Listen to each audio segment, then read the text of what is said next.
muda yang ada mengikuti acara live streaming kami.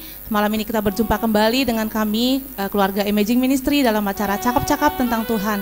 Di mana malam hari ini kita ditemani oleh salah satu penyanyi populer top ya, bagi orang Karo, Karo Idol ya, di tahun 2016. Nah, malam ini kita akan ditemani oleh satu orang cowok paling ganteng nih. Jadi orang Karo nih, belum pernah nih ketemu sama orang Karo yang seganteng ini loh.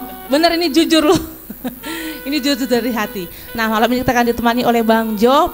Dan sebelum kita mulai acara kita akan berdoa dulu bersama supaya semua yang kita sampaikan, semua yang kita bicarakan di tempat ini, dan semua yang kita sharingkan boleh memberkati kita semuanya, memberkati teman-teman yang di rumah juga, adik-adik yang di rumah juga, dan memberkati kita semuanya juga yang ada di sini.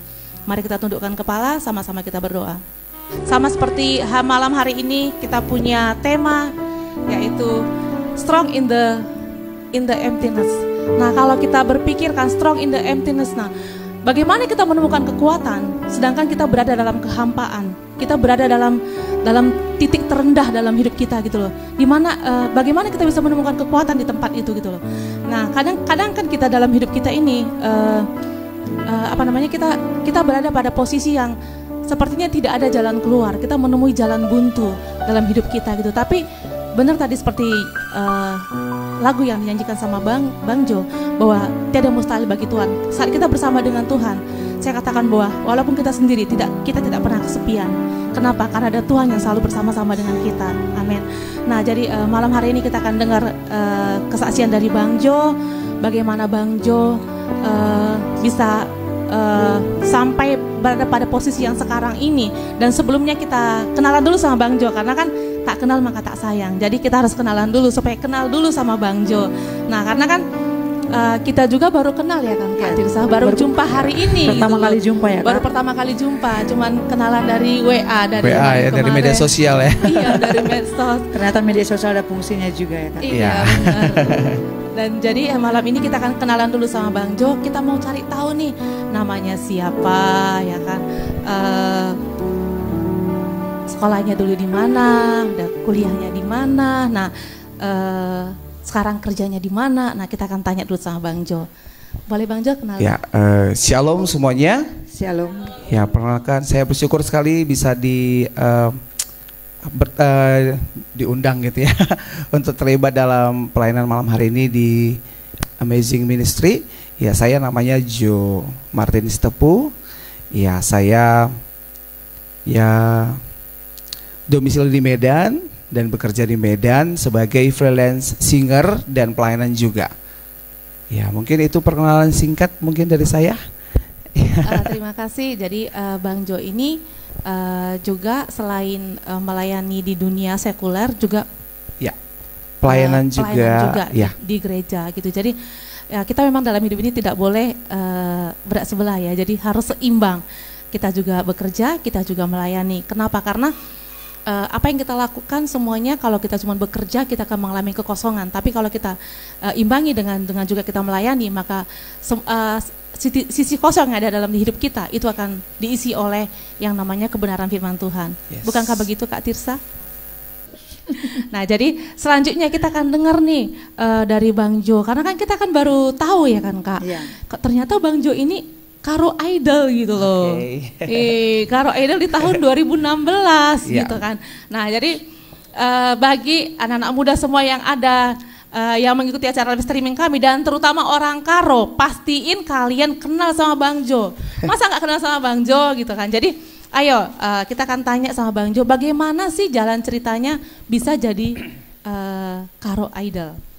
Oke, sebelumnya terima kasih semuanya, berkat Tuhan, berkat apa yang Tuhan sudah taruh. Sebenarnya kalau kakak bilang gimana ceritanya kok bisa jadi Karo Idol, ya kemarin tuh 2016 awalnya ada teman yang ngabarin untuk ada audisi di Medan. Jadi kemarin tuh audisinya itu ada di 5 kota, Pematang Siantar, Langkat, Binjai, Lubuk Pakam, Brastagi, sama di Medan. Jadi saya kemarin pilih Medan. Saya sebenarnya kan orang tua kan rantau perapat, cuman karena kita lebih sering di Medan, jadi saya pilih domisili Medan. Saya iseng-iseng sebenarnya awalnya cobanya. Iseng-iseng ya? Iseng-iseng sebenarnya. Karena kan saya dulu saya sebelum tinggal di Medan, saya kan tinggal di rantau perapat. Jadi butuh waktu cukup lama dari Rantau Prapat ke Medan kan sekitar 6-7 jam. Jadi saya dulu dari Rantau Prapat ikut audisinya ke Medan. Awalnya cuma ya itu iseng sebenarnya, cuman ya teman-teman bilang kan kamu bisa, kenapa nggak coba aja gitu kan. Karena memang pada dasarnya walaupun saya orang Karo, saya dulunya nggak fasih dan nggak bisa berbahasa Karo. Sama. Ini orang Karo. Berarti dua ini, juga kita sama, kakak berdua juga sama. Ini nggak bisa bahasa Karo sama sekali nih. Nah jadi sampai dulu sempat saya bilang sama mak saya, mak ada nih audisi Karo Idol, boleh ikut. Terus mama saya juga yang sanksiin, emang kau bisa nyanyi lagu Karo? Kan jujur bukan munafik, memang selama ini kan saya besar di pelayanan, saya besar di gereja, saya cuma tahu lagu-lagu gereja pada awalnya gitu kan. Untuk mencoba ke sekuler itu memang sudah beberapa kali pernah gitu kan, cuman tidak begitu banyak perbendaharaan lagu tentang lagu-lagu sekuler gitu kan. Cuman mencoba untuk ini, ya udah nggak apa-apa mak. Awalnya gini, hadiahnya kan lumayan gede, juara 1, 2, 3 dapat mobil, terus dapat hadiah kontrak rekaman dan segala macam lah gitu. Ya udah dengan mama dengan meyakinkan ya udah ikut aja.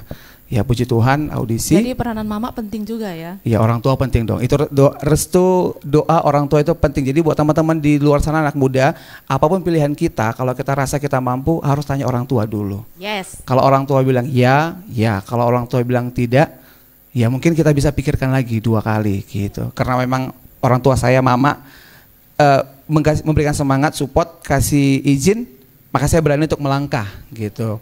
Dengan saya cuma tahu 2 lagu, ya berbahasa Karo pada saat itu modal saya datang ke Medan untuk audisi. Cuma 2 lagu ya? Cuma 2 lagu. Waktu audisi banyak teman-teman dites 5 lagu, ada yang 6 lagu, katanya ada yang 4 lagu.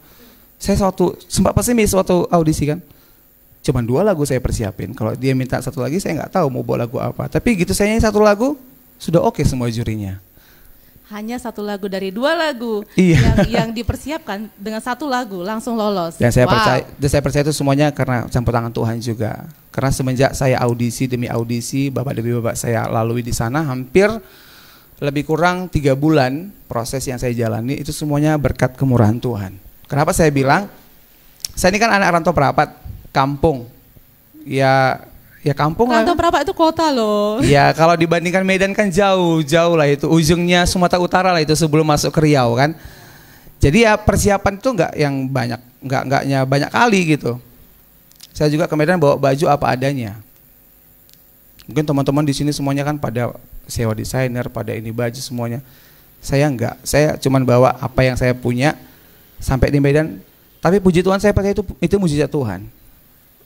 Di babak kompetisi-kompetisi itu ada yang menyaksikan penampilan saya melalui Facebook. Dia seorang desainer di Kuala Lumpur, emang orang Karo tapi dia sudah lama tinggal di Kuala Lumpur. Dia melihat tayangan orang yang posting-posting di Facebook tentang penampilan saya, dia komen, dia cari kontak saya, ketemu Facebook saya, dia inbox, dia tawarin mau nggak saya sponsorin baju selama kamu kontes. Dia bilang gitu. Saya kaget. Memang satu marga sama saya, cuman dia sudah lama tinggal di luar negeri di Kuala Lumpur. Dia sudah buka butik, ya udah hampir 20-an tahun lebih lah gitu kan. Saya kaget awalnya, ini bener nggak sih bapak ini orang KL atau gimana gitu kan. Saya okein aja, ya udah, tolong minta alamat. Kita kan dulu kan di tempatnya kan di Villa J kita, kan J kita yang buatin. Kita tinggal di situ, kita di karantina di situ. Saya kasih alamat Villa J kita, udah deh. Seminggu berselang dia kirim message sama saya, nyampe bajunya.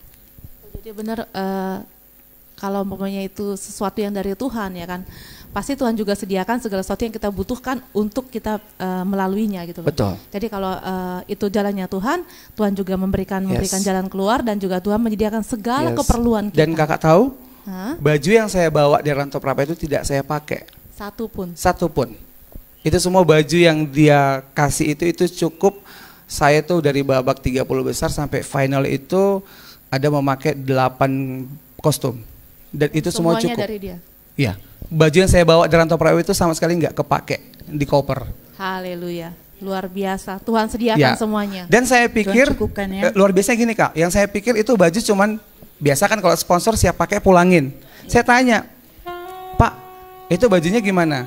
Saya laundry, saya pulangnya atau gimana?" Atau dia bilang kemarin kan dia punya keluarga di Medan, atau saya titip. Terus dia bilang, "Udah nggak usah," dia bilang. itu baju udah kamu pakai aja. Kalau kamu sudah selesai dari Karo Idol, kalau banyak show, banyak nyanyi apa itu kamu pakai aja, itu untuk kamu, dia bilang gitu. Jadi diberikan juga, Kak. Yes. Kak Tirsa, pas diberikan, Diberikan ya. dihadiahkan. Luar biasa. Ternyata kita nggak mengerti jalan-jalannya Ya, Tuhan. Saya cuman jujur aja, saya cuman bawa baju apa adanya aja gitu kan ya. Kayak mana kita melayani lah. Kita kan cuman pelayan di gereja. Paling kita cuma punya baju. Saya cuma punya baju cuma kemeja, cuma pakai dasi, pakai jas. Ya kayak mana namanya kita, ya pelayanan kita kan gitu kan. Ya baju pelayanan yang kita pakai. Tapi puji Tuhan, ya kan? kakak tahu sepanjang saya kompetisi itu kan kita ada juri fashionnya. Itu Mega Sembiring, Putri Persahabatan Indonesia 2015. Dia selalu memuji kostum saya itu nilai tertinggi setiap saya tampil dengan kostum yang diberikan Bapak itu. Saya percaya kalau nggak Tuhan yang gerakan beliau, nggak mungkin dia kasih kirim baju dari KL ke Indonesia dan diberikan cuma-cuma sama saya. Dan itu semuanya masih ada label baru semua. Secara tidak kenal sama sekali. Tidak kenal. Luar biasa Tuhan kita. Saya pikir itu memang campur tangan Tuhan. Kalau nggak Tuhan yang gerakan beliau itu nggak mungkin. Tapi aku percaya ketika dia berangkat dari Rantau Parapat itu ingin mengikuti audisi di Medan, ada satu tekad pasti ya melangkah walaupun dengan 2 lagu, Ya. tapi percaya bahwa kalau memang ini rencana Tuhan, Tuhan pasti buka jalan. Ya. Banyak orang persiapan bagus dengan segala persiapan desainer, lagu dipersiapkan, belum tentu kalau tidak kehendak Tuhan. Dan seperti tadi kata Bang John ini kan, dia pelayan di gereja cuma punya 2 lagu dan tidak mengerti, bukan tidak mengerti ya, tidak pasti berbahasa Karo, tapi ketika dia melangkah mantap, dia yakin di perjalanan Tuhan pasti bekerja, terbukti bahwa Tuhan bekerja jauh dari apa yang dia pikirkan, ya kan? Itulah Tuhan kita, Ya. Tuhan ajaib. Itu yang saya bilang tadi, ya kalau nggak Tuhan yang bekerja mungkin ya kita tahu ya kalau saingan banyak pasti kan Kak, istilahnya kalau suara bagus tuh banyak lah, apalagi di Medan tuh kan apa pabriknya penyanyi-penyanyi suara yang bagus-bagus. Tapi saya percaya kalau nggak Tuhan yang bawa saya sampai titik itu, ya semuanya mulus jalannya gitu. Semuanya Tuhan permudah sampai ya teman saya itu ada yang jahitin baju ke si Anu, tempah baju ke desainer yang ini, mereka ke sini. Saya cuma bawa ini Tuhan, saya cuma bawa baju di rantau cuma di koper ini. Ya udah, saya cuma apa adanya itu, ya Tuhan kirim orang yang untuk Dan berserah sepenuhnya sama Tuhan. yes. Iya. Kan seperti kakak tadi, pasti ini ada pengalaman dari Bang John. Kakak tadi temanya kekuatan dalam Yes. Kehampaan. Itu dia tadi Kayaknya ketika ini kayak apa ya? Ada kekuatan di dalam kehampaan. Iya. Kita mau dengar dulu apakah seorang idol itu kan Kak, apakah tidak pernah ada rasa hampa, kosong? Buktinya tiap hari dipanggil ya kan, entertain kan. Mohon tahu mungkin dia nggak pernah rasa hampa, tapi kita nggak tahu. Makanya Iya. kenapa yang ambil topi ini yang mana nih? sebenarnya saya waktu dikasih flyernya, saya nggak ngomong sebenarnya sama Kak juga nggak tentang temanya apa, saya nggak tanya memang, cuman saya bilang oh yang penting persiapin lagu. Bahkan waktu saya tadi dikirimin flyernya, kok pas sekali gitu ya, strong in the emptiness gitu lah ya. Kayaknya Kak Aryani mengerti ya. Kurasa pasti karena berdoa dulu sebelum ambil tema ya kan. Itu tadi yang tidak ada kebetulan gitu Iya ya. benar. Kebetulan benar. Iya.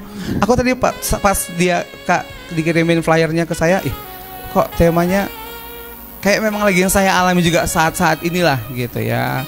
Di masa-masa ini memang ya harus kita kuat gitu.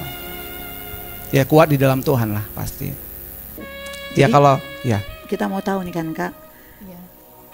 kapan nih pernah merasa hampa dan bagaimana seorang Karo idol itu ya kan yang public figure dikenal orang banyak, apakah Dapat undangan sana sini ya kan. gimana nih cara mengatasi kehampaan itu, karena banyak ya Kak kita lihat di tengah keramaian pun kita merasa hampa, Ya merasa sepi. kita lari kemana? Kalau kita nggak kenal Tuhan kita lari kemana? Benar. Minum, Ya. ya kan? Ya. Pokoknya memuaskan hawa nafsu. Tapi kita pikir itu puas, buktinya tidak. Nah kita mulai dulu, pernah nggak seorang idol ini jatuh, bangun, dan kemana larinya? Pengen tahu juga kita kan Kak? Iya benar. Dan anak muda pengen juga tahu. pengen tahu dong. Ya. Apalagi yang fansnya dia. Iya oh, benar. Ini pasti udah banyak fansnya banyak nih. fans dia itu pasti tahu. Apalagi nih anak-anak muda yang cewek-cewek ini pasti banyak nih ngefans sama Bang Jo Pas ini. nih Kak. Apalagi dia bilang, gimana sih yang kepo, ya kan zaman sekarang kan Yang kepoin. Apalagi yang udah punya fans tuh kan pasti tahu. kalau yang namanya kehampaan pastilah. Mungkin memang kalau mungkin teman-teman ya lihat mungkin pekerjaan seperti kami entertainer lah gitu dikatakannya, dunia dunia malam lah kita bisa bilang kayak gitu ya. Ya mungkin yang kerjanya happy, senang gitu ya. Karena memang kita dituntut di atas panggung atau di depan orang tuh ya ceria untuk menghibur orang gitu kan. Orang nggak tahu dalamnya kita seperti apa. Nah ya kalau namanya kehampaan tuh pastilah. Bahkan mungkin kalau bagi saya ya pastilah ada momen dimana kita kayak kosong gitu lah. Kayak kita bukan ngeluh ya, bukan bersungut-sungut, artinya kayak kadang ada tuh secara daging kita tuh kayak capek, terus sampai kapan ya kayak gini. Kadang ada juga perasaan kayak gitu secara daging itu datang. Tapi saya puji Tuhan, saya memang termasuk orang yang punya prinsip dan komitmen dalam kehidupan. Ketika saya memutuskan untuk saya bekerja di dunia entertainment, di dunia hiburan gitu ya, dunia malam lah saya katakan gitu ya.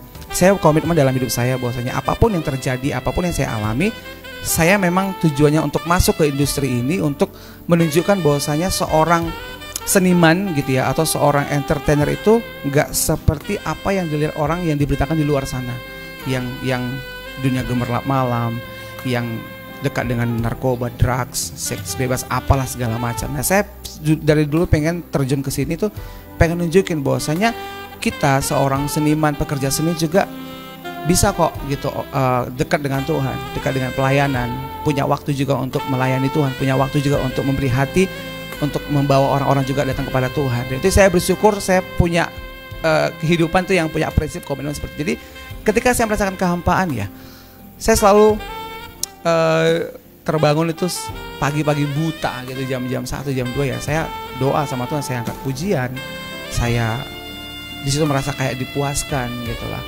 Ya puji Tuhan saya nggak pernah langsung lari yang kayak ngajakin teman kemana gitu kan, nongkrong kemana. Ya puji Tuhan sampai hari ini itu nggak pernah saya lakukan. Amin. Gitu. Jadi anak muda dengar nih ya dari cerita Bang Jo tadi, harus punya hubungan pribadi dengan Tuhan. Itu yang paling penting poinnya. Jadi apapun yang kita alami, apapun yang kita lakukan, pekerjaan kita, mungkin yang masih sekolah, yang masih kuliah, atau yang sudah bekerja, apapun profesi kita, yang paling utama adalah kita punya hubungan pribadi dengan Tuhan. Jadi jangan pernah kita meninggalkan hubungan kita dengan Tuhan. Karena kalau kita nggak punya hubungan pribadi dengan Tuhan, kita pasti akan tidak tahu apa yang menjadi rencana Tuhan dalam hidup kita. Benar Kak Tirsa? Ya. Benar itu Kak. Dan itu yang sulit untuk dilakukan anak muda sekarang. Ya kan? Karena anak muda sekarang kadang ya kayak pernah waktu itu dia rasa Tuhan itu udahlah nomor 2 lah gitu. Dia pikir dia bisa seperti sekarang ini ya, maksudnya bukan Bang John yang lain. Itu kan karena dia punya keahlian, dia punya kepintaran, jadi dia pikir nomor 2 lah. Tapi puji Tuhan masih ada idol, masih ada anak muda sekarang yang memang walaupun dia kerjanya di dunia entertainer, tapi tetap mengandalkan Tuhan. Yes, memang itu jarang itu. Prinsip yang saya pegang juga bahwasanya utamakanlah Tuhan dalam hidupmu, maka Tuhan akan mengutamakanmu dalam segala hal. Itu yang saya pegang. Gitu. Jadi itu yang saya alami. Saya memang memutuskan untuk bekerja 100% di dunia entertainment itu sejak saya jadi menang di acara Karo Idol itulah di 2016. Saya putuskan untuk berhenti bekerja dari tempat saya yang lama. Saya meniti karir pelan-pelan. Itu yang saya pegang. Kata-kata itu yang selalu muncul dalam pikiran saya. Utamakanlah Tuhan, maka Tuhan akan mengutamakanmu dalam segala hal. Dan itu yang saya selalu alami. Ketika saya dalam hal apapun saya jalani, selalu Tuhan kayak jalannya dipermudah. Kayaknya ibarat kata tuh kayak kita ngantri tuh kayak kita dikasih jalan lebih dulu dibanding orang lain. Nah itu yang saya pegang dalam hidup saya, dan itu yang saya mau katakan sama teman-teman di luar sana. Jangan pernah takut untuk mengutamakan Tuhan. Ya, dalam sekolah, istilahnya ini, jangan punya alasan. Tapi jangan juga jadikan alasan pelayanan juga untuk mengabaikan tanggung jawab. Itu juga salah. Tapi utamakan Tuhan tuh jangan banyak alasan. Saya jujur saja pribadi, di gereja saya, sesibuk apapun saya jadwal menyanyi atau jadwal kemanapun acara, saya selalu, kalau koordinator pelayanan saya bilang, Jo, tanggal sekian jadwalmu ya. Saya coba cek jadwal. Kalau memang sudah ada jadwal, ya bukan dengan berhati, tapi memang sudah komitmen dan sudah memang itu janji sama Tuhan, itu akan saya cancel. Saya akan lebih milih pelayanan daripada untuk ambil job. Ya dalam kata tuh kan, ya uang sebenarnya. Siapa sih nggak butuh uang, tapi ada prioritas. Ada prioritas, ya itu dia. Pasca ada prioritas. Tetap Tuhan yang menjadi utama, yang terutama dan yang pertama. Benar. Jadi benar juga seperti firman Tuhan bilang kan, carilah dulu kerajaan Allah maka semuanya akan ditambahkan. Ya. Jadi Iya. bukan hanya satu hal, tapi semuanya Tuhan bilang. Jadi jangan pernah kita merasa bahwa kalau kita lepaskan job yang ini atau kita lepaskan karir yang ini kita akan kehilangan semuanya. Tidak. Suatu kita mengutamakan Tuhan, maka Tuhan akan memberikan segala sesuatu yang menjadi kebutuhan kita. Ya, Pasti. Sebenarnya Tuhan itu kalau saya bilang kan Kak, Tuhan itu memang ya ajaib. Saya selalu ngalamin, kayak sebenarnya tema ini cocok banget sama kehidupan saya. Strong Ya, pas in the banget ya, emptiness pas gitu banget loh. ya. Maksudnya gini, saya selalu dapat kekuatan di tengah-tengah, bukan bimbang ya kayak Ya. tadi kan.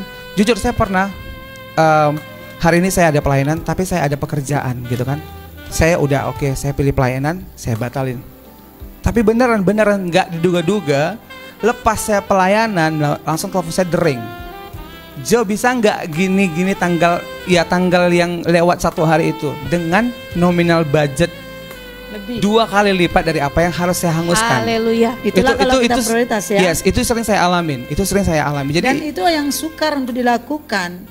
Ada orang kalau sudah punya nama, sudah jadi public figure ya, pasti dia ada yang pentingkan dulu pekerjaan daripada Tuhan. Tapi untuk ini kan contoh yang perlu diambil anak muda. Mudah nih Ya. denger nih Ingat. anak muda. Kamu bisa karena Tuhan. Yap. Ya. Teman sahabat kita Bang Jo bisa karena Tuhan. Jadi ketika dia tahu bahwa dia bisa seperti ini karena Tuhan, prioritas tetap Ya. Tuhan. Yes. Ya, walaupun itu kadang-kadang ya nggak dipungkiri kita manusia. Butuh uang. Ya, pas. Ya. Tapi ketika kita utamakan Tuhan, Benar. ingat Tuhan buat Benar. 2 kali lipat. Itu yang sih saya dikerjakan. alami. Iya. Intinya saya mau katakan bahwa kita nggak rugi. Iya. Kita nggak pernah rugi. Nggak rugi ya Kak? Itu yang saya sering alami, pokoknya selalu saya alami. Iya, iya. Nah, sebelum kita lanjut lagi, anak-anak muda semuanya, alangkah baiknya kita dengar lagi suara Bang Jo nih, karena kan suaranya Bang Jo ini sewaktu dia menaikkan pujian, aduh, hati Kalau saya orang aja bilang sekarang suaranya ngangenin. Iya, ngangenin banget gitu. Jadi Iya, harus ya. kita dengar lagi. Karena Iya. udah dipersiapin nih 3 lagu. Jadi jangan sampai nanti lagunya terlewatkan. Kita Iya. harus denger nih Bang Jo nyanyi lagi. Ayo anak Bang Jo, muda siap? kita dengar Oke. dulu. Anak muda, siapkan hati kamu. Ya, mungkin ini satu lagu saya mau bagikan buat teman-teman di sana, khususnya anak-anak muda. Ya, karena kita juga masih anak muda. Ya, karena saya juga masih muda. Saya orang tua jiwa muda. Ya. Saya juga masih muda. Usia boleh tidak muda, tapi semangat harus, yes. spiritnya harus muda. Yes. Aduh, Gitu ya. Setuju. Ini Dikasih benar-benar semangat kita kasih Kak. semangat. Ya. Ya, satu pujian saya mau bagikan buat kita semuanya, bahwasanya kita nggak bisa jauh dari kasih Tuhan, kita nggak bisa jauh dari Tuhan. Sejauh apapun kita menjauh, kasih Tuhan akan selalu cari kita dan tangkap kita.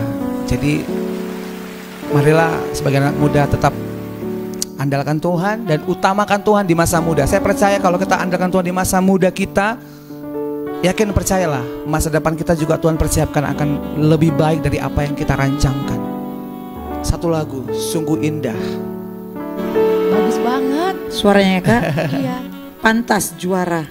Pantas jadi Karo Idol. Beneran bagus Pantas banget. juara ya. Dia kan pantas juara kan Kak? Yes, pantas banget jadi juara. Juara di sekuler, juara di pelayanan. Juara di pelayanan, Ya kan? yes. Jadi berkat di Yes. sekuler, jadi teladan di pelayanan. Amin. Itu dia. Amin. Yes. Amin. Nah, Double. Selanjutnya kita mau nanya nih sama Bang Jo. Kira-kira kalau menurut Bang Jo, peranan keluarga itu penting banget nggak buat Bang Jo? Kalau bagi saya ya sangat penting dalam kita menjalani kehidupan, tidak hanya di karir tapi dalam kehidupan sehari juga. Keluarga lah salah satu tempat yang paling nyaman untuk kita bisa berbagi. Karena bagi saya punya keluarga, ya puji Tuhan saya punya keluarga, abang, adik, mama. Karena kan kita tinggal punya mama ya, papa kan sudah lama, tahun 2000 sudah duluan menghadap Tuhan. Jadi kita termasuk keluarga yang cukup dekat. Saya katakan bukan harmonis, kita bukan keluarga yang mesra, tapi keluarga yang saling support, saling mendukung. Itu yang saya mau katakan, ya keluarga sangat penting untuk ya mendukung kita dalam segala hal, baik dalam karir, baik dalam pelayanan, dalam hal apapun, sangat penting kehadiran keluarga. Yes, karena memang benar ya seperti kata Bang Jo, keluarga itu adalah tempat yang akan selalu menerima kita apa Ya. adanya kita, apapun kondisi kita. keluarga adalah orang yang akan selalu menerima kita. Betul. Jadi jangan pernah mengabaikan keluarga kita. Ini juga pesan buat semua anak muda yang ada di luar sana. Ya. Karena sekarang banyak anak muda nih yang Cari pelarian. iya, cari pelayanan dan juga tidak peduli dengan keluarga gitu loh, Iya. mengabaikan orang tua gitu. Nah itu jangan. Kenapa? Karena sebagaimanapun nanti kondisi kita, bagaimanapun keadaan kita, Ya. orang yang akan tetap menerima kita dan mau menerima kita apa adanya diri kita adalah keluarga. Pasti. Jadi teman kita akan meninggalkan kita, rekan-rekan kerja kita, siapapun, penggemar kita, fans kita semuanya pasti akan meninggalkan kita, tapi keluarga Pasti. kita tidak akan pernah meninggalkan kita. Yes. Jadi jangan pernah abaikan keluarga kita. Keluarga tetap yang utama. Amin. Ya. Dan selanjutnya Kak Trisa ada yang mau ditanya sama Bang Jo? Banyak mau ditanya. Banyak ya. Ini kan Kayaknya banyak nih. pertanyaan titipan ini dari Titipan. para fans-fans yang di luar sana kayaknya. Ya. Titipan ya. Titipan ya. Kira-kira titipannya seperti apa itu Kak pertanyaannya? Kayaknya selanjutnya pasti ada yang pengen tahu nih kan. Apa itu Kak? Apa itu? Pasti ada yang pengen Kepo tahu. kali maksudnya. Ya kepo banget kayaknya nih. Apa Pasti itu, pengen Kak? tahu Apa itu? statusnya Bang Jo itu. Oh. Pasti ada yang pengen nanya. Saya mewakili ya, saya wakili dengan Iya. Bang Jo statusnya apa Status ya? apa dia sekarang? Hah? Statusnya apa ini? Status apa dia? Status pekerjaan kah? Status Iya. apa? Kalau yang dikepoin kayaknya bukan status pekerjaan deh, karena pekerjaan tadi sudah tahu. Yang Iya, yang pasti saya belum menikah. Belum menikah katanya anak muda yang gadis-gadis nih denger nih belum menikah nih Bang Doni. Kurasa ada yang lompat-lompat tuh Kak. Hah? Kurasa ada yang lompat-lompat itu ya. Iya, Kan? pasti yang di luar sana ini pasti ada yang loncat-loncat nih, yes gitu kan. Jadi masih ada kesempatan. Masih single Bang Jo? Yang Masih jomblo juga. Aduh, ini dijawab. Ini pasti nih. Ini Kakak yang jawab belum dijawab. Oh, belum dijawab ya. Yang pas- Masih gitu Kak. yang pasti belum menikah dan belum ada yang punya gitu lah pokoknya. Iya. Jadi masih single anak muda. Jadi Ya dengar masih single lah. Aduh. Available lah pokoknya. Available ya. Jadi Ya, intinya kita jomblo tapi jomblonya berkualitas. yes, Gitu. jombo berkualitas. Ya, Jombo Benar. berkualitas. ini Di garis bawah ya. Yes, Jombo gini. berkualitas. Apa ya? Kalau bagi saya Bang Jo, pribadi, mau nanya jombo berkualitas itu seperti apa? nah ya ini mau saya jelasin ini. Ah, ya. Jomblo Jelasin berkualitas. dengan Baik-baik. Pantengin, Ayo pantengin. panggilkan dulu telinganya. Dengar baik-baik. Jombo berkualitas. Jomblo berkualitas seperti itu bukan karena nggak laku. Gitu, karena memang punya ekspektasi dan standar yang cukup tinggi. Karena kenapa? Karena kita juga dibuat Tuhan dengan sesuatu hal yang mahal. Jadi kita juga memilih juga untuk selektif juga harus yang terbaik. Tidak Ini asal bukan pilih. ngarang ya. Tapi memang kalau namanya untuk pilihan hidup itu kan harus betul-betul kita Ya. pilih. Iya. Tapi bagi saya pribadi juga bukan masalah jomblo atau bukan masalah. Dan saya nggak pernah targetin dan saya nggak pernah kalau ditanyain kan sudah kepala 3 gitu kan. Kenapa kok belum? Tapi kan 17 tahun kan. Aduh, itu namanya. aja masih 17 itu Itu nama- karena Tuhan Kak, sukacita itu melimpah. Yes. Orang yang sukacitanya melimpah dari Tuhan nggak kelihatan. Pastilah. Ya kan? Ya, itu makanya Walau kalau- ada beban, Betul. walau kosong hampa tapi senyum terus Yes. gitu. Orang Makanya nggak tahu ya. resep awet muda itu bukan perawatan ke dokter, bukan pakai skincare. Cukup hanya datang pelayanan muji Tuhan aja, sukacita udah deh awet Yes. muda. Nggak perlu banyak Yes. biaya. Ya. Benar nih kata Bang Jo. Saya jujur pribadi, ya kan, ya saya kerjakan di dunia ya public figure lah Iya, saya katakan iya, ya. benar. Sebenarnya banyak yang mau endorsement saya untuk skincare apalah segala macam gitu kan. Buat teman-teman gini, saya nggak perlu lah saya bilang. Bukan masalah kita laki atau cowok ya, banyak juga cowok yang di entertain juga perawatan dan segala macam. Saya cuman ya udah gitu, saya jalanin hidup saya dengan sukacita. Bukan nggak ada beban, tapi beban itu ya ketika kita serahkan sama Tuhan ya udah ngapain kita pusingin lagi. Saya prinsipnya gitu. Saya memang bawa beban itu, tapi saya serahkan sama, saya punya Tuhan yang mampu untuk menyelesaikan semua permasalahan saya. Dan puji Tuhan sampai hari ini semua masalah yang saya hadapi semuanya selesai. Dan nggak ada yang nggak Tuhan bantu. Itu yang saya kayaknya ya udah hidup tuh mesti dibawa enjoy, sukacita, ada nggak ada. Ibarat kata orang Jawa bilang makan orang makan, yang penting kumpul, sukacita bersama dengan Tuhan itu Iya. dia. Ternyata kehidupan, pengalaman kehidupan dari Bang Jo ini semua berjalan bersama dengan Tuhan. Yes. Ya kan? Itu yang saya Dia mengikuti kehendak Tuhan. Berarti dasarnya kuat nih dari keluarga.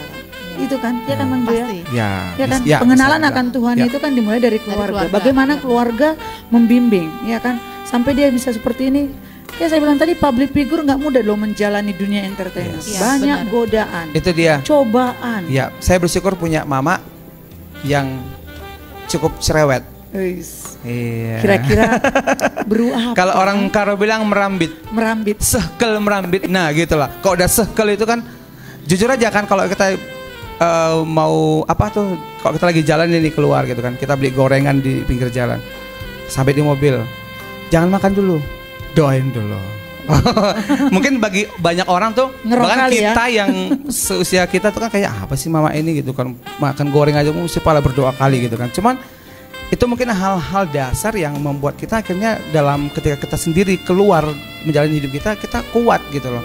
Oh kita punya orang tua yang cuma makan goreng aja mama suruh berdoa gitu. Jadi kemanapun itu akhirnya memang tanpa kita sadari kebawa. Iya.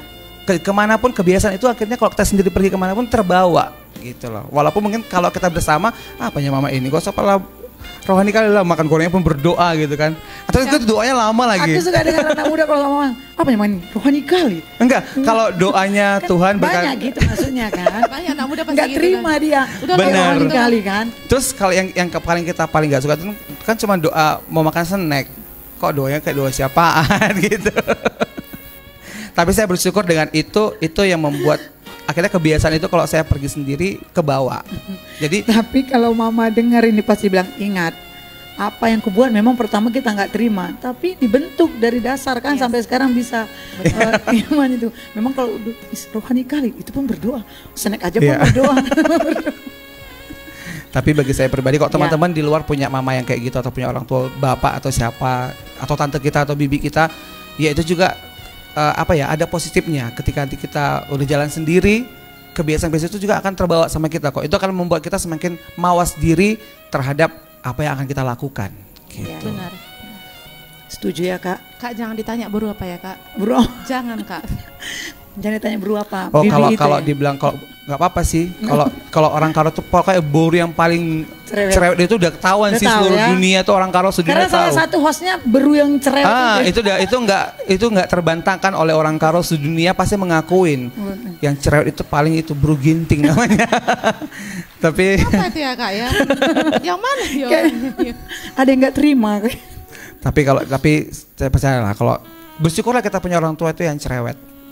Iya. Walaupun ya sebagai anak kan kalau kita apa sih kesel gitu ya.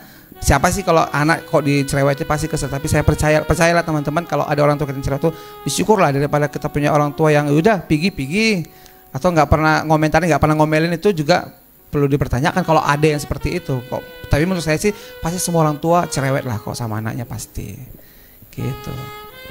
Aku ada pertanyaan nih. Pernah nggak nih Bang Jo sebagai public figure, orang yang sudah lumayan dikenal, banyak fans nih. Aku pasti pernah dia ada rasa kesepian, rasa mungkin ada boring atau jenuh juga dengan pekerjaan yang selama bertahun-tahun dilalui. Nah ketika rasa kesepian itu pernah nggak Bang Jo itu lupa akan Tuhan? Maksudnya gini, memang bersyukur tapi ada saat-saatnya kita itu gini ya, iblis itu mengintimidasi kita. Jadi kadang-kadang mungkin kita ikut Tuhan, kita kerja tapi iblis itu kan lebih cenderung mencari orang yang mengikut Tuhan. Apalagi dia jadi berkat di sekuler, jadi berkat di pelayanan. Nah ketika pernah Bang Jo ini dalam keadaan sendiri, jenuh, kosong, pernah nggak nih pengalaman Bang Jo itu kayaknya gak usah lari ke Tuhan lah gitu. Maksudnya saya tidak pungkiri manusia kita ini kita ke daging. Ada daging kadang-kadang ke Tuhan pun gitu-gitu. Mungkin kita hampa karena kecewa dengan seseorang, mungkin kita hampa karena nggak terima dengan keadaan. Jadi ke Tuhan pun ya begini. Jadi pernah nggak Bang Jo mengalami seperti itu? Dan apa kira-kira yang dilakukan Bang Jo ketika menghadapi hal yang seperti itu? Karena kan banyak nih anak muda. Banyak sekali anak muda sekarang ketika mereka merasa hampa, mereka merasa walaupun kita di tengah keramaian, kita mau jalan ke mall sekalipun begitu pun ramenya, kita merasa sendiri. Kayaknya jalan ini lurus saja, nggak ada pikiran, yang penting hampa. Nah, dan disitulah banyak orang melakukan tindakan-tindakan bodoh. Setuju ya? Sampai harus mabuk-mabuk, bahkan ada yang bunuh diri. Tidak dipungkiri di media sosial, di televisi kita mendengar banyak orang. Dan itu kadang-kadang ada anak muda. Contohnya saja satu, gara-gara hubungan dengan pacar saja bisa melakukan hal-hal yang itu tadi. Nah, jadi Pernah nggak nih selama perjalanan Bang John, entah setelah jadi public figure atau sebelum jadi public figure, pernah nggak mengalami atau mendapatkan hal seperti itu, dan apa tindakan? Ya, jadi anak muda bisa dikuatkan dengan kesaksian ini. Kalau itu pastilah, saya pernah ngalamin setelah saya bergelut di dunia entertain, saya pernah ngalamin satu momen itu, saya ingat tuh bisa dikatakan 2018 mungkin ya. Saya kayak bukan merasa, tapi kayak seperti diintimidasi oleh teman-teman sepelayanan saya kemarin. Sempat ada, karena saya udah mulai nyanyi nih di sekuler, saya mulai terima job nyanyi kemana-mana gitu kan. Terus kayak ada selentingan gitu, kayak ih kok gitu. Maksudnya mereka, sebenarnya saya percaya mereka khawatir terhadap saya, bisa nggak ya nanti dia jaga diri, bisa nggak ya dia nanti nggak terlena gitu kan, tetap bisa pelayanan. Itu sih yang akhirnya saya tangkap. Tapi ketika saya mendengar kayak gitu, sempat saya merasa kayak terintimidasi. Jujur saya sempat kemarin itu hampir 1 tahun tidak melayani. Cukup lama ya? Di gereja saya, tapi di tempat saya berpelayanan. Tapi saya terima pelayanan di luar gitu. Bahkan saya sampai ke Kuala Lumpur, saya sempat ke kemana-mana, ke beberapa gereja juga di beberapa kota. Tapi jujur kayak merasa, ya itu mungkin karena tuntutan profesi saya sebagai mungkin penyanyi, mereka undang saya untuk kesaksian pujian, ya saya terima gitu. Tapi ya kayak hampa gitu. Saya cuma nyanyi. Pada saat itu saya merasakan saya nyanyi sebagai professional singer di situ, bukan sebagai seorang pembawa kabar sukacita tadi gitu. Saya jalani sebagai ya udah saya kerja gitu. Mereka undang saya kerja untuk bawain beberapa lagu, udah saya terima ininya, ya saya pulang. Itu sempat hampir selama setahun saya jalani seperti itu. Bahkan saya kemarin tuh ke Kuala Lumpur juga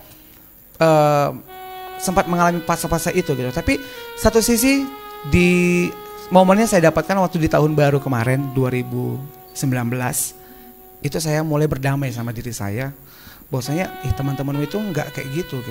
Mereka tuh sayang sebenarnya samamu, takut mereka untuk kau bisa nggak sih jaga diri.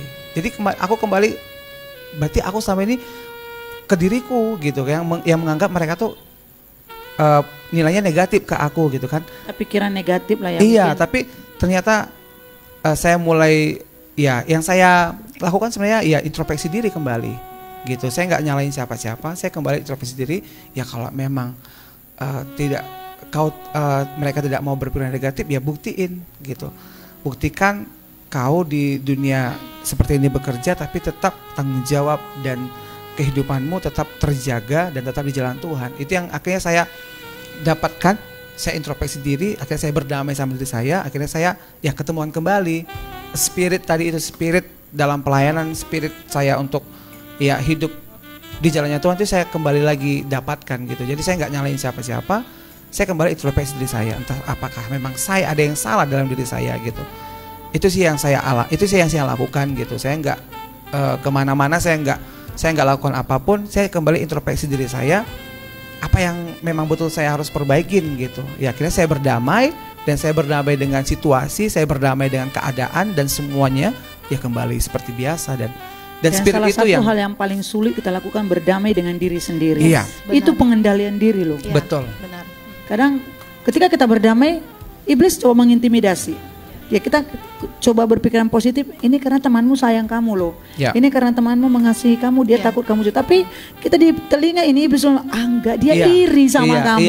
Itu pasti kan. Bahkan juga ada beberapa teman-teman juga yang saya sempat sharing-sharing gitu kan. Allah tuh begini gitu kan. Terus jujur saya yang tadi, intinya saya introspeksi diri saya gitu kan, nggak mungkin dong gitu. Tapi saya kalau positive thinking untuk saya, bahwasanya mereka sayang ke saya untuk supaya hidup saya tetap terjaga seperti apa yang mereka kenal saya dulunya gitu. Dan itu yang saya buktikan juga sampai hari ini, bahwasanya ya saya nggak ada berubah apa-apa, cuma saya berubah ya secara pekerjaan, saya menghibur di mana orang undang saya, tapi tetap kehidupan kerohanian, kehidupan pelayanan tetap saya jalani sebagaimana saya dulu tetap juga melayani gitu. Ternyata itu kuncinya, Kak. Iya, jangan menyalahkan siapa-siapa, dan juga introspeksi diri. Iya, itu sih yang paling penting, seperti yang kayak tema kita kan. Kalau kita mau dapatkan kekuatan dalam dalam kehampaan kita, ya kita sebenarnya kalaupun saat ini kita mungkin dalam keadaan keterpurukan atau apapun, jangan pernah salahkan keadaan, jangan pernah salahkan siapa-siapa, bahkan jangan pernah salahkan diri kita. Ya mungkin ya perbaikin diri kita aja dulu, kita ambil waktu untuk introspeksi. Kita tanya. Iya, apa yang harus kita perbaiki. Benar-benar. Gitu. Berarti kita punya harus hubungan intim dengan Tuhan ketika kita dalam kehampaan, supaya tidak diisi oleh si jahat itu pemikiran kita. Itu intinya. Dan untuk berdamai itulah, gimana berdamai? Kita harus punya hubungan dengan Tuhan. Bagaimana kita bisa berdamai dengan diri kita? Hubungan kita dengan Tuhan juga tidak baik. Saya sempat kali itu momen itu kayak udah deh gitulah. Gini, sampai saya gini, udahlah nggak usah terlalu rohani kan dalam hidup lah gitu kan. Yang penting udah jalani aja, kerja, cari uang. Ya udah bisa beli ini, bisa beli itu, bisa kesana, bisa kesini. Sempat saya berpikiran kayak gitu. Tapi tadi kembali saya dari komitmen di awal itu komitmen di awal itu tuh nggak kayak gitu. Saya sempat diingatkan langsung, hati saya juga langsung berbisik untuk ini nggak bisa nih, harus seimbang semuanya, apapun yang terjadinya harus seimbang lah gitu. Setuju ya Kak? Setuju banget. Dan itu jadi contoh sama anak muda yang mendengarkannya. Jadi anak muda semuanya yang di luar sana, adik-adik semuanya yang juga mungkin mengalami hal yang sama dengan yang dialami oleh Bang Jo, mungkin beda kasusnya. Iya, beda kasusnya. Ya sama mungkin seperti yang saya alami juga ya kan di tempat kerja. Jadi curhat juga nih. Maksudnya kan kadang kan kita di tempat kerja juga kan seperti itu kan. Ya pasti kan di dunia pekerjaan itu ada yang suka sama kita dan ada yang tidak suka sama kita. Iya pasti. Ya sikut menyikut itu hal yang biasa dalam pekerjaan. Tapi sebagai anak-anak Tuhan, kita jangan melakukan apa yang mereka lakukan. Gitu. Tetaplah kita ditemukan sebagai orang yang benar. Sekalipun kita diperlakukan dengan tidak benar, dengan tidak baik, tapi kita tetap harus berlaku baik dan berlaku benar. Kenapa? Karena kita adalah orang yang berbeda dengan mereka. Gitu. Jadi tunjukkan kita menjadi orang yang berbeda. Jadi jangan pernah menyalahkan siapapun atas apa yang kita alami. Jangan pernah menyalahkan keadaan. Atasan kita, teman kita, rekan kerja kita, jangan. Kenapa? Karena apapun yang kita alami itu terjadi atas seizin Tuhan. Dan percayalah, kalau itu atas seizin Tuhan, Tuhan akan menyelesaikannya bagi kita. Dan ada upah yang terbaik yang Tuhan sediakan bagi kita. Jadi kalau itu atas seizin Tuhan, biarkan aja gitu loh. Kenapa? Karena ada upah yang akan menanti kita. Amin, adik-adik semuanya. Dan kita akan dengarkan lagi dari Bang Jo. Ada pertanyaan lagi Kak, yang terakhir? Kayaknya udah banyak pertanyaan. Karena waktu kita tinggal sedikit lagi ya. Sedikit lagi. Atau mungkin saya pengen sampaikan dulu tuh teman-teman anak muda. Kalaupun saat ini engkau engkau mengalami kehampaan mungkin saat ini dalam keluarga mungkin ya, jangan pernah salahkan. Memang kita nggak pernah minta kita terlahir dari keluarga seperti apa, dari keluarga yang mana. Tapi satu hal yang mau saya katakan, jangan pernah kita salahkan keadaan kita terlahir dari satu keluarga itu. Bersyukurlah, kalaupun engkau mungkin mengalami kehampaan atau apa. Saya mau pesan buat teman-teman anak muda, jangan engkau cari pelampiasan atau pelarian dengan narkoba atau ketemu teman-teman. Karena banyak juga saya jumpai, bahkan ada teman saya juga yang sampai ke jalanan jadi anak-anak anak jalanan yang ngamen-ngamen di jalan itu sampai gitu, padahal dia punya orang tua lengkap gitu kan. Tapi ya puji Tuhan dia sudah kembali ke orang tuanya. Yang saya mau katakan bahwasanya orang tua kita nggak salah, abang kakak semua kita nggak salah. Yang perlu kitanya yang introspeksi diri kita, yang kita harus berdamai dengan diri kita terima kita siapa, kita di keluarga siapa, kita harus terima itu. Dan kita harus intinya mendekatkan diri sama Tuhan lah, nggak ada yang lain. Itu terus intinya Kak, mendekatkan diri, punya hubungan intens dengan Tuhan, iya kan? Saya pribadi kalau betul-betul mengalami satu hal yang sulit, saya nggak ada hal yang saya kerjakan. Mungkin saya public figure, penyanyi gitu ya kan Kak. Biasa kan kalau kita ngibulkan dengar musik, saya milih untuk nangis aja udah di hadirat Tuhan, nangis. Saya nggak doa. Bukan cengeng, maksudnya nangis di bawah kaki Tuhan. Saya nggak berkata-kata, saya nggak menyanyi, saya cuma nangis saja udah. Saya ambil waktu beberapa menit, saya nangis saja di hadapan Tuhan. Saya percaya Tuhan ngerti air mata saya gitu. Ingat, bukan cengeng berarti datang di hadapan Tuhan itu cengeng banget. Public figure cengeng, bukan loh. Tapi ketika kita tidak bisa berkata-kata, air mata, Tuhan mengerti bahasa air mata, benar. Iya kan Kak? Datang ke tempat yang benar. Pas, datang ke tempat yang benar. Komunitas yang benar. Betul. Benar. Komunitas yang benar, itu penting banget anak muda sekarang. Itu penting. Jangan nanti nongkrong-nongkrong di tempat-tempat tapi pembicaraan yang yang nggak bagus lah. Tapi komunitas. Sekarang cari komunitasmu yang benar. Ya. Seperti Bang Indri, berkat. Saya bersyukur, saya walaupun aktif di dunia malam lah saya bilang ya kan Kak. Dunia entertainment itu kan dengan terkait dengan apa, dekat dengan dunia malam, gemerlap malam. Kadang orang dengar dunia malam ini gini kan. Pantasan kan, temannya bilang, ih sanggup nggak ya? Nah itu yang saya mau katakan. Saya berteman baik sama semua teman-teman seprofesi saya, baik musisi, penyanyi segala macam gitu ya. Saya berteman baik sama mereka. Tapi puji Tuhan saya nggak tinggalkan komunitas saya di pelayanan. Saya tidak tinggalkan teman-teman saya yang mendukung saya dalam pelayanan itu. Bahkan ya saya sekedar cuman kayak saya hello, saya hi untuk teman-teman yang seprofesi saya, sebatas pekerjaan gitu ya. Saya tapi nggak ikutin langkah mereka seperti yang Kakak bilang tadi kan, nongkrong di mana, buat komunitas apa, arisan mana. Saya puji Tuhan sampai akhirnya saya nggak pernah mau ikutin itu. Saya profesional aja, saya ketemu di panggung, saya hi, saya hello, berteman di WA, di grup, cuma sekedar saya hi. Tapi saya jujur saya katakan, saya tetap komunitas pertemanan saya itu yang saya intens tetap di teman-teman di pelayanan. Saya nggak pernah tinggalkan pertemanan saya karena itu yang membantu saya untuk tetap kuat gitu, bukan dari teman-teman yang ya begitulah. Karena apa ya, rumit kalau kita di dunia entertainment ini, ya harus kuat iman. Kalau nggak kuat Satu iman. lagi nih, aku pun tiba-tiba punya pertanyaan. Gimana trik, tips, ya kan, Bang John di tengah-tengah public figure yang dalam dunia gemerlap lah ya kan, termasuk gemerlap itu yang kalau kita kalau kumpulkan para public figure ini kan wah lah gitu. Gimana boleh Bang John ini jadi berkat di tengah-tengah teman-teman yang sama-sama public figure, cara penyampaian gimana? Karena agak berat. Bisa dong Kak, sesama public figure karena kita rohani kali, gitu kan maksudnya. Apa sih gitu ya? Gimana nih? Dan dia nggak sakit hati loh, maksudnya kan kadang-kadang nggak mungkin juga kita dibilang, nggak boleh gini, nggak boleh dong. Iya betul. Nggak boleh juga kan, tapi kita harus berteman dengan mereka. Tapi gimana tips dan caranya seorang Bang John yang di public figure ini menyiasati ketika berada di tengah-tengah teman sesama public figure? Kalau bagi saya, bagaimana caranya? Saya cukup jadi diri saya sendiri. Saya cukup menjadi diri saya sendiri dan tidak munafik. Inilah saya di depan, ini saya di belakang. Contoh kecil, kalau di lingkungan saya pekerjaan kan, yang namanya merokok, minuman alkohol, bir segala macam itu kan hal biasa gitu ya. Ketika kita di satu acara, bahkan panitia juga nyiapin ini rokoknya, ini minumannya segala macam. Bahkan teman-teman, yuk Jo sudah mulai. Saya enggak. Justru saya kasih bilang, saya nggak merokok, saya nggak minum bukan karena saya pelayan di gereja, bukan saya akhirnya menutupi dan ya aku pelayan, enggak, memang sudah komitmen dalam diri saya untuk ya nggak merokok, tidak minum dan tidak aneh-aneh.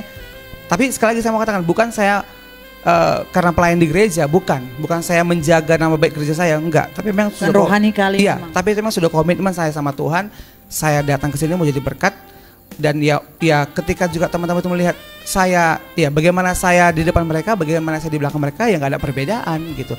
Akhirnya lambat laun banyak teman-teman saya menerima. Akhirnya ketika saya ada, yang namanya rokok tadi tidak ada, yang namanya alkohol tadi tidak ada. Awalnya memang coba lah Jo, nggak apa-apa, mak satu batang aja nggak ada yang lihat segala macam. Enggak bang. Nggak kuat imannya, pingin juga ya kan. Saya enggak bang, udahlah satu gelas aja, minum aja kan, gak ada yang lihat. Kalau teman-teman di sini, mamamu nggak ada segala macam. Enggak. Enggak ada yang lihat. Enggak, karena memang saya sekali saya mengatakan saya enggak ngerokok, saya enggak minum, saya enggak apa. Bukan saya karena aktivis gereja, bukan saya karena pelayan di gereja menerima baik. Oh enggak, pelayan enggak. Karena memang udah komitmen saya untuk tidak. Untuk saya mau buktiin sama orang, bahkan sama teman-teman saya di pelayanan, bahkan teman-teman di profesi saya tuh bisa kok kita kerja sebagai ini tidak terikut dengan kegemerlapan dunia itu gitu. Itu sih, tetap kuncinya jadi diri sendiri kita. Ya seperti apa kita di depan mereka, begitu juga ketika kita di belakang mereka. Jadi ketika mereka melihat tuh nggak ada perbedaan gitu. Jadi mereka bisa menghargai apa yang kita lakukan ketika di depan mereka gitu. Intinya Kak, harus komitmennya. Karena komitmen itu yang membuat kita tetap kuat ya kan. Karena kan kalau kita sudah buat komitmen, berarti kita akan mematuhi komitmen yang sudah kita buat gitu loh. Dan itu kan kita buat di awal. Jadi itu yang membuat mungkin Bang Jo tetap bisa bertahan ya, tidak melakukan hal-hal yang tidak benar gitu. Karena memang kalau itu tadi merokok itu kan kayak hal yang biasa gitu. Kalau zaman sekarang ini hal yang biasa gitu. Bisa aja coba-coba. Iyalah satu. Ya bisa kan Kak? Ya bahkan di awal-awal saya terjun kan Kak. Bahkan ya diketawain gitu. Masa iya nggak merokok? Hari ini pasti jadi gitu kamu nggak merokok? Enggak bang. Kan nggak minum? Enggak bang. Bahkan beberapa kalau saya pergi ke acara ini, acara sekuler ya, tahu wedding, di mana gitu kan. Bahkan panitianya sendiri yang ketawa sama saya. Bang, rokoknya apa? Saya nggak merokok. Permen aja. Terus minumannya apa? Air mineral aja. Bahkan mereka ketawa. Ya saya apa adanya gitu. Bukan dibuat-buat, bukan seperti oh ya bang itu kan paling enggak. Saya juga nggak mau dibilang seperti itu. Ya memang ya saya cuma cukup minum air mineral cukup. Atau kalau ada soft drinknya boleh, atau jusnya ada boleh. Nggak mau ini. Sayang lah bang, udah disiapin sama panitia begini. Nggak apa-apa, ya udah kalau untuk kalian minum aja kalau kalian mau. Itu tadi seperti kakak bilang tadi ya, komitmen juga tadi, kembali kepada komitmen. Dan memang ya kita memang berjalan ya apa adanya kita. Saya juga nggak terlalu rohani kali jadi orang. Saya juga bahkan risih kalau melihat orang yang terlalu rohani. Di kata-kata ya, saya lebih orang tuh yang saya lebih tipikal orang yang nggak banyak ngomong tapi saya tindakan. Nah saya nggak merokok, saya bilang saya buktikan saya nggak merokok gitu. Saya nggak minum, saya buktiin saya nggak minum. Gitu. Jadi diri sendiri ya. Iya, bukan juga asal ditawarin. Haleluya, tidak. Oh iyalah. Itu ngerok kali tuh Kak. Apa namanya? Ya enggak dong. Saya kalau saya bilang firman Tuhan nggak boleh gini loh, saya diusir langsung. Kalau kita kemana-mana bawa Alkitab juga pasti ya. Bukan jadi berkat juga kita seperti itu kan. Malah jadi kayak menghakimi kan, nggak boleh gini. Masa kemana-mana nanti kita bawa firman, terus kalau kita mau makan nih kata firman Tuhan nggak boleh gini, mau jadi berkat, lama-lama dikucilkan kita nggak punya teman. Itu yang saya bilang tadi. Jadi akhirnya lambat-laun sampai sekarang teman-teman saya itu ketika saya satu pekerjaan sama saya, ya mereka udah tahu gitu loh. Jadi ya tak ada minuman keras di meja, tak ada rokok. Jadi mereka pun merokok tuh keluar dulu gitu kan. Saya nggak pernah ngomong dan saya nggak pernah keberatan mereka merokok di samping saya. Tapi karena beberapa kali gitu kan ketemu kerja saya juga tidak apa. Akhirnya mereka yang bentar ya bang, keluar dulu. Biasa gitu. Oh ya udah silakan, gue bilang gitu. Kenapa sih enggak lah, nggak enak katanya gitu. Jadi dimanapun kita berada, mau di lingkungan apapun, kita tetap berdampak bagi orang lain. Intinya kan Kak, kan firman Tuhan bilang, kamu jadi suratan Kristus yang terbuka. Ketika orang melihat kamu, dibaca, ya ada Kristus di dalam kita. Ya kan, kita menghidupi kebenaran firman Tuhan itu. Jadi ya kayak gini kan, memang betul-betul jadi berkat walaupun public figure. Nah bukan cuma public figure, maksudnya anak muda, kamu juga di pekerjaan, di sekolah, ya di mana aja kamu tetap harus jadi berkat, jadi dampak gitu. Jadi jangan mungkin karena itu kan abang itu public figure, tidak.